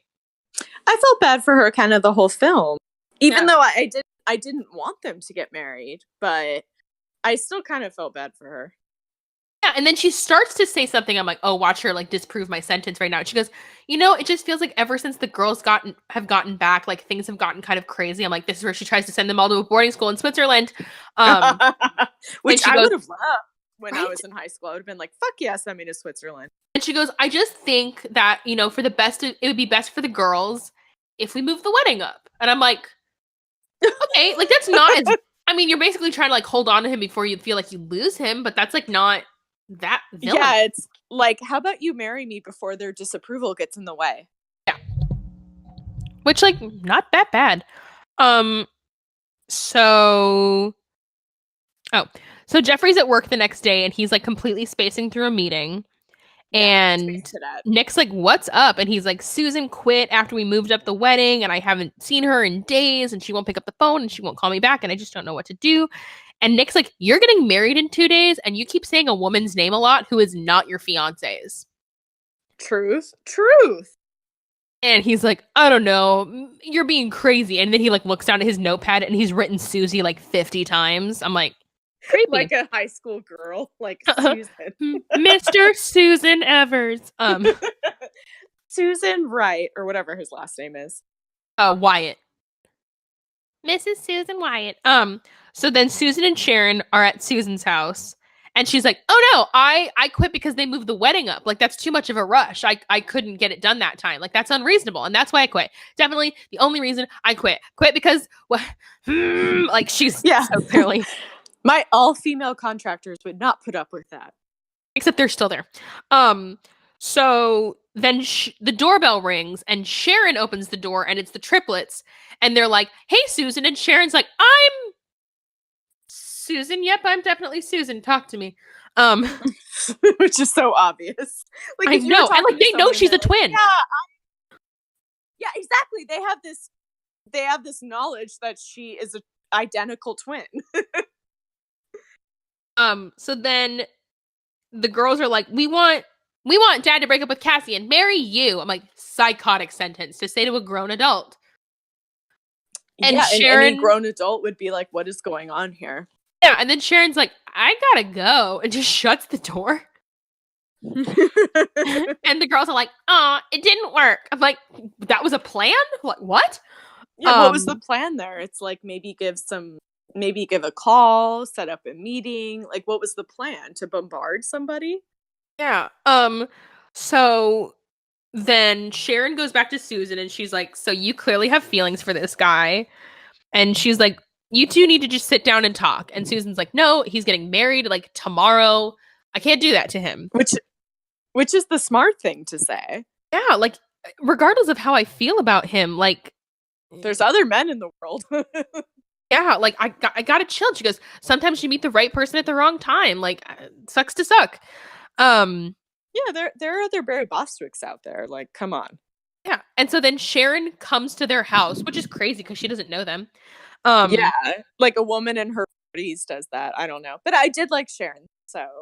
Yeah, and then Sharon says something straight up crazy. I'm like, oh, good God. And they're like, that dinner that she went on? We set that up. And she's like, oh, girls, you're such fucking amateurs. You can't set them up at a restaurant. Restaurants have one fatal flaw: doors. I'm like, what the fuck? It's funny you mentioned that because that was the only time at the end, I'm getting ahead of myself, but this film turned into a horror film. It did. It was straight Jigsaw. It was Saw, yes. It was like they were trapped in a space, but I thought that was odd that she said that too. Okay, the next scene is like 12 scenes woven into each other like 50 times, and my next 2 pages of notes are one giant paragraph. So like, here we go. It was a fever dream that this took. The parent trap of this parent trap. Are we ready for the wedding? Cause shit gets crazy. The wedding at the house. They're getting married at their house, which I'm like, ew. I thought it was ew too, and I don't really have any preference about weddings. I don't care, but even I was like, they're coming down the stairs. Yeah, and it's like we can only have 70 guests because I'm like, you can fit 70 people in your house? How? No shit. Yeah. Maybe it's because I've been in New York, but I'm like, what Hamptons home do you have? I mean, I could maybe fit 70 people total in my house, but like not 70 in one room in chairs.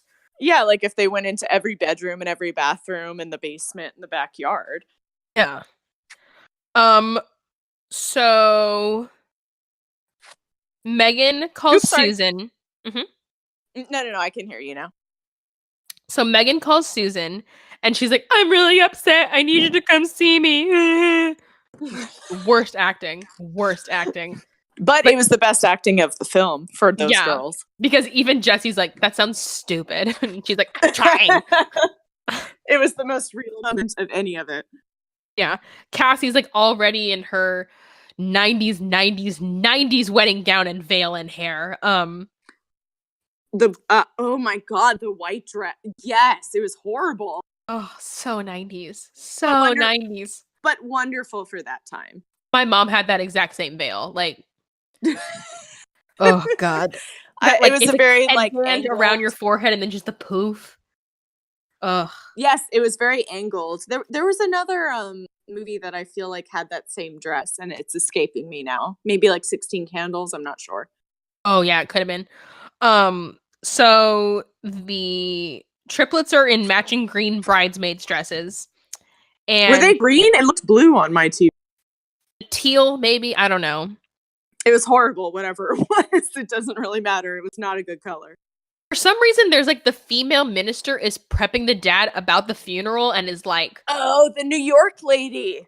It's very to the point. It's love, honor, cherish. No poetry, no romance. I don't want you guys sneaking any fucking like shit in there. I'm gonna just get you married and get the fuck out. I'm like, what is this? Like, yeah, she was saying like no John Denver songs. Like she was getting very bossy.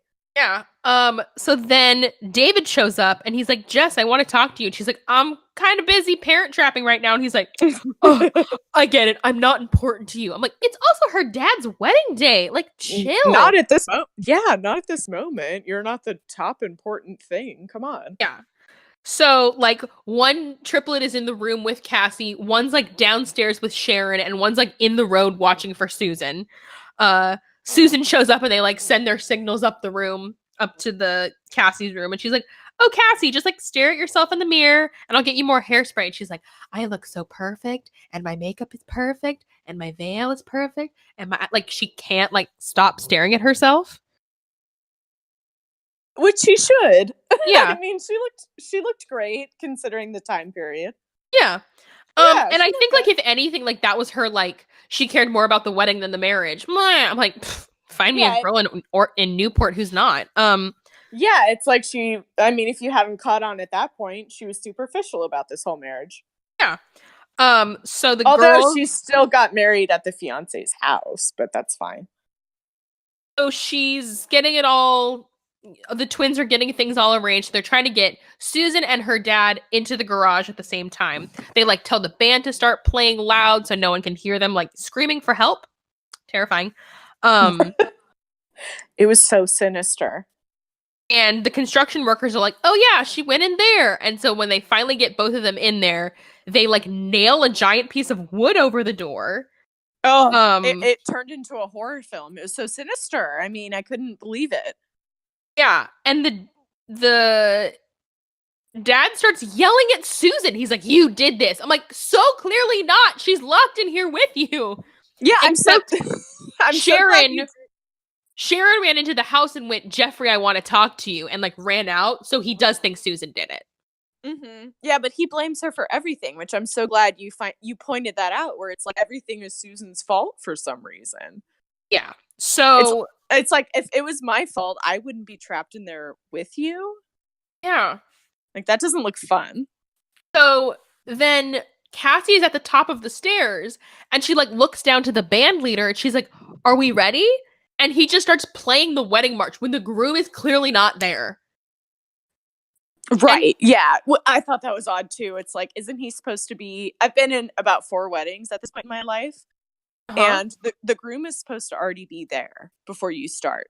Yeah, and like I'm surprised Cassie the control freak doesn't have like a wedding planner or a wedding coordinator or like somebody. She did. It was the New York lady, right? No, but like someone to be like, Cassie, it's your turn to walk down the stairs. Like she's just like at the top, like, do I go? Like someone was taking a nap during this. Yeah. Yeah, so she's like halfway down the aisle because she has to come like down the stairs and around the corner to see the front before she realizes the groom isn't there. She has to go around the couch and like the coffee table and the TV. Yeah, and like at this point, like she's looking around, like, what's happening? I'm like, oh, Cassie, like, I feel real bad. Well, but I mean, she should have, when she knelt down to talk, she should have seen that, like, oh my God, he's not there. Yeah. And she just like stands at the front, like, well, I'm gonna just stand here till he shows up. Like, girl, I would have walked back up the aisle and been like, call me when he's here. Like, yeah. Redo. Yeah. Edit that out, please. Yeah. So then Susan and Jeffrey are trying to get out of the garage and they're like banging on the walls and she sees like a shelf is about to collapse and she's like, Jeffrey, stop hitting the door. Jeffrey, stop hitting the door. Stop. Like she says it like 20 times and he just keeps doing it. And the shelf collapses and like falls all over him and he's like, this is your fault. I'm like, what the fuck? Jeffrey he's so is more evil. He's more hateable. I didn't like him last night after this viewing, but after I'm going over it with you, I hate him even more. Yeah. So they're stuck in there for 25 minutes. We know this exactly because the minister's like, it's been 25 minutes. Trust me, I've been in this business. The groom never shows past 25 minutes. Like, harsh. Who waits up there for 25 minutes? It's like if the groom isn't there from the start, you're messed up. And so then Nick is like, hey, Cassie, I'm really sorry. And she's like, this is the worst day of my life. Except for October of 1987, which I had to Google was the stock market crash. Oh, get out of here. Really? Yeah. Oh, yeah. There was like a soft depression. Black Monday. She's like, this is the worst day since the stock market crash. I'm like, which it was not, by the way. But she's like she's not a gold digger. So like the joke doesn't make sense. No, she's not a gold digger. And also, if that was her worst day, she must have gotten over the stock market crash pretty fast. Yeah. And so Nick's like, are you okay? And she's like, not really, but at least the house looks nice and at least I didn't have to pay for it. Well, I'm going to go home. And he's like, do you want to ride home? And she's like, yeah, that would be nice. That's her big villain moment. It's like, well, it's like, I redecorated the house and I didn't get to get married. And I'm going after this other guy, which is fine. If you've been left at the altar, just go for whoever gives you comfort. And like she says in the first scene that Nick flirts with her all the time. Like, yes. It's like, well, fine. I'll go off with Nick. That's fine. I half expected when she walked down the aisle and Nick was just standing there, he would be like, want to go for it? Like, I half expected it to happen. Like, I would have liked that. You're here. Like, I'm here. Yeah, I'm here. So Jeffrey admits to Cassie that Jeffrey admits that he didn't want to marry Cassie. He like when he's having his like breakdown in the garage, he's like, and I want to get out of here and I want to get this shit off of me and I don't want to marry Cassie. Like yeah, like record scratch. What? And he feels really bad that he's like he can't explain that to her, that he's just trapped in the garage and he's stuck. And he's like, I would have just gone up there and married her, so maybe it's better that I'm here because I couldn't have just like done the easy thing. And Susan is like, yeah, but I feel bad and like, just. And there's like a lot of candles lit in a very dusty garage. It's a very like Phantom of the Opera moment in the garage. Yep, it was very Phantom. And so then Susan is playing the music box, which they have placed in there with their second piano. So Jeffrey is playing the song from the music box because he's bought the sheet music to it at this point. Or the Triplets have. I don't know. And he and Susan are singing it. And he's like, see, it's a depressing song. And she's like, no, it's a romantic song. He goes, it's a song about like, you can't get what you want. And she's like, no, it's about striving for a dream. And he's like, you're right. It is beautiful. And she's like, you're right. It is sad. I'm like, what is this? Like, what kind of song is it? It sounded like really nothing to me. Yeah, and it's like basically a song like, I'm always chasing after a dream. I'm always chasing after a rainbow that ends in the sky. Okay. Okay, I guess it is kind of a sad song, but whatever. Yeah, and then he's like staring at Susan, and he's like, well, it is really pretty. The song is pretty. I'm like, like we've crossed that barrier, dude. We already know, yeah. We're done. And so then he finally is just like, I love you. I'm like, what? Not like, I think I have feelings for you. Just straight to, I love you. Which is insane. Yeah, they had no relationship. It was just they might have a crush on each other, and it's his wedding day to another person, and He's literally in his wedding tux when he realizes this. Yeah, he was fully prepared to marry someone else 10 minutes earlier, and then says he loves you. And he was screaming at her 5 minutes before that. Yeah, there were a lot of red flags before that, but even if someone said they loved you, it was like, okay, you really are crazy. Yeah. So finally, the construction worker unnails them from the inside of the garage. The triplets are all standing there with Sharon, and they're kissing, and one of the twins is just standing there clapping and whistling. Yes, she is. Which was like, that's still your dad. Like, that's a little weird, girl. I guess she was really excited that it wasn't Cassie, who is an innocent victim in all of this. I think it's Meg. Poor Meg. With no personality. Maybe Meg gets like her time to shine in the fourth one.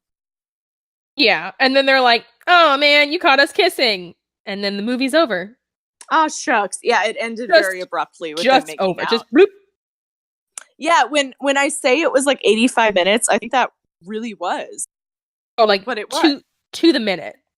To the minute. If it may be 95, but then you have to factor in what commercials would have been. Commercial breaks, yeah. And they aired it. Film. They aired it as a 2-part special over Saturday and Sunday. Okay, yeah. So it was like an hour and a half movie, and it would have been. I mean, there wasn't anything there. There wasn't much meat there. How did they stretch it out over 2 days? Well, the one thing that kind of explains it is like when what's her face runs away, like that was really dramatic for only the halfway point in a movie. Lisa, but it makes sense if it's a 2-part special. It's like, oh no, she's gone. Bum. Tune in next week. And then they wait till the next night. Yeah, so there was the dramatic arc, I guess, but the Parent Trap of it all didn't start till like the third act. And the third act was only till the final scene of the third act. 15, 20 minutes. Yeah. It felt like just some cheesy, I don't know, like made for TV movie, and not even lifetime quality. It didn't feel like a Parent Trap film. And it wasn't that it was so, like, the costumes were fine, the sets were fine, like, the acting was subpar, but it's a made-for-TV movie. It was just the fact that they called it a Parent Trap and connected it so tangentially to the Parent Trap franchise was just... There's a lot of these where I'm like, if this had just been its own movie, it would have been like a solid like 7.5 out of 10. But as a Parent Trap sequel, it's a 3. That's completely true. It was branded wrong. And it just because it has Hayley Mills doesn't mean it's a Parent Trap film. Yeah. And like the thing is, if they hadn't gotten Hayley Mills, like, how the fuck is this a Parent Trap? What? Like, nothing. I guess they did trap him in that awful garage. A parent was trapped. Hopefully they got grounded for. I don't know. Oh my god, they should do Parent Trap 5. That's a crossover sequel to 127 Hours. Ugh. Where a dad gets caught in a canyon. Parent Trap 5. I'm not the biggest James Franco fan, but I loved that movie. I didn't see it. It was great. I saw it in the theater, but it was fantastic.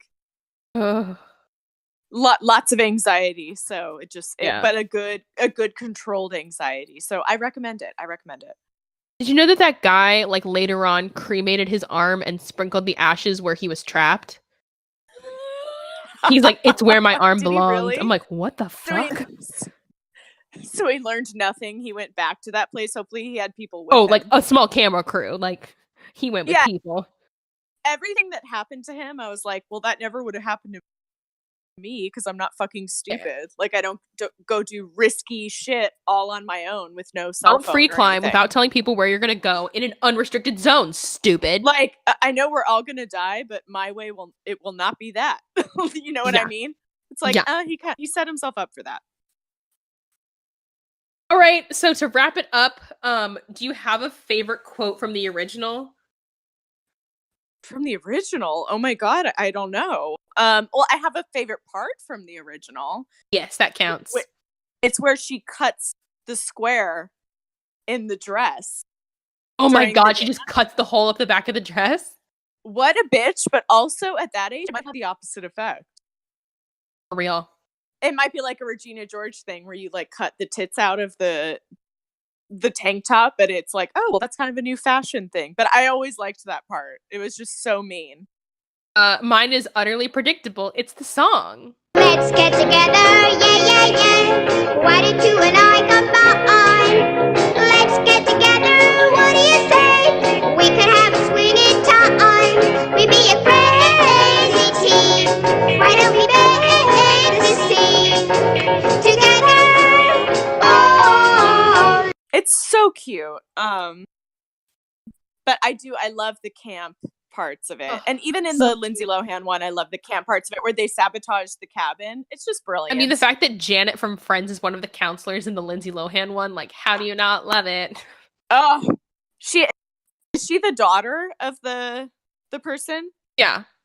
Yeah. Where they march them off to the cabin or whatever. Yeah, it's Janice, right?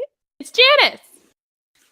Yes. Yeah. Okay. God, I need to rewatch that. This is all based on my memory, which is very poor. So the fact that I remember all of this means I really love it. Go watch the Lindsay Lohan one. It's what I'm gonna do after this. Like the whole time I was watching the Hayley Mills one, I'm like, I want to watch the Lindsay Lohan one. I love the Lindsay Lohan one, and she was the huge baller. She came in during the poker game and had like a royal flush, which no one gets. And she had to jump naked into the lake, which like traumatizing at that age. Yes. Oh God, that would have been horrible. Yeah. And then do you have a favorite quote from the sequel? I do not. I think mine would be like the Dr. Scott, Rocky. Yeah, the one that like you inserted into it. Yes. If I'm brave enough, I'll edit them together right here. Jesse? Lisa? Jesse? Jesse? David. Dad. Janet! Dr. Scott! Janet! Ah! Rook! Yeah, I think that would have added to it. I don't have a favorite quote. Do I even have a favorite character? I guess it might be put in the line from Hawk about Paris. Oh, that's true. Yeah, that was like the one. That's a line that had depth.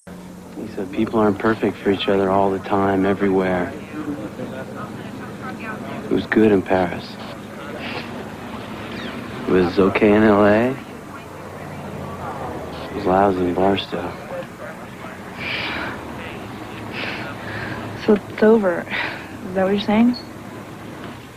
What I'm trying to say is that if I see you again,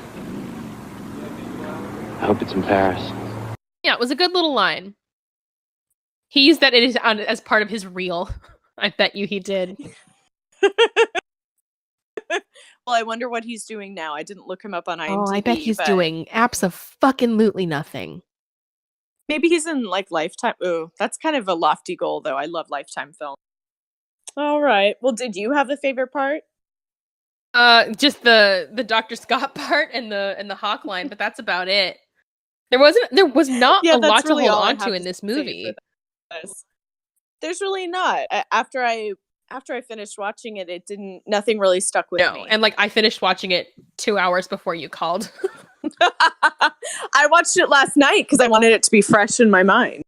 Yeah, I always try to watch it like right before I record, so it's like really fresh. But like sometimes it's like it even shows how little you're able to hold on to it from then.